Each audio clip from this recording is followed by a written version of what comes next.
السلام عليكم ورحمة الله تعالى وبركاته صاحب يال اسكو سو نقد وعنا wanaagsan waaniga walaalkiin aamin DMC hadaba qodobada aan galabtiina hayaan waxa kamid ah Thiago Alcantara oo talaabo kale u qaaday kubirista kooxda Liverpool waxa ka soo kordhay qodobkaas iyo wax kale ayaan inay haynaa bal marka hore saaxiib ma tahay ama ma jeceshay inaad mar walba maqasho wararka kooxda Liverpool ayagoo maqalaya muuqaalaba hadaba saaxiibe channelkeena YouTube-ka like iyo subscribe ka saaro si aad wararka maqal iyo muuqaal u hesho inta markan kada gudubno laacibka khadka dhexe kaga ciyaara kooxda Bayern Munich Thiago Alcantara ayaa maalmihii ugu dambeeyay lala xiriirinayay oo dhaqaaqista kooxda haysata horyaalnimada England ee Liverpool waxaana wararku ay sheegayaan in uu xidigan isagu laf ahaantiisa xiiseynayo la shaqaynta macallin Jurgen Klopp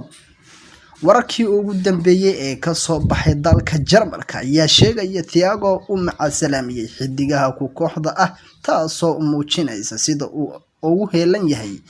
ka howleelida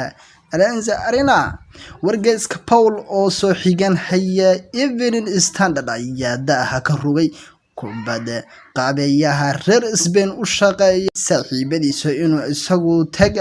ka tagayo Bayern Munich si uu ugu dhaqaaqo horyaalka Premier League Liverpool ayaa la aaminsan yahay in ay horkacayso kooxaha lala xiriirinayo maadaama uu isagu doonayo iyo balse Bayern Munich ayaa 72 milyan oo gene dul dhigtay iibka laacibka khadka dhexe ee Alcantara 29 jirkan ayaa kooxda haysata horyaalka Bundesliga ku soo biiray xagaagii 2013 xilligaas oo isagu uu diiday heshiis cusub oo Barcelona u soo bandhigtay waxa uu go'aansaday inuu fursad kale raadiyo si uu waqti ciyaareed joogto ah u helo hadaba saaxiib qodobkaas talow waan inay haynaa maxaa ka soo bixi doona Thiago Alcantara seebu Liverpool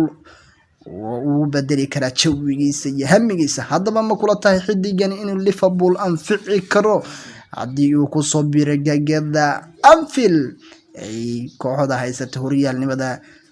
England ay ku ciyaarto hadaba qodobkaas saaxiib asagoo falanqeyna ayaan inay haynaa maxad ka oran lahayd hoos noogu reeb wixii aad adigu fikrad ahaan qabto waaniga walaalkiin aamin halkan nagala socotaan waa channelka saaxiibayaal nagula soo biir halkan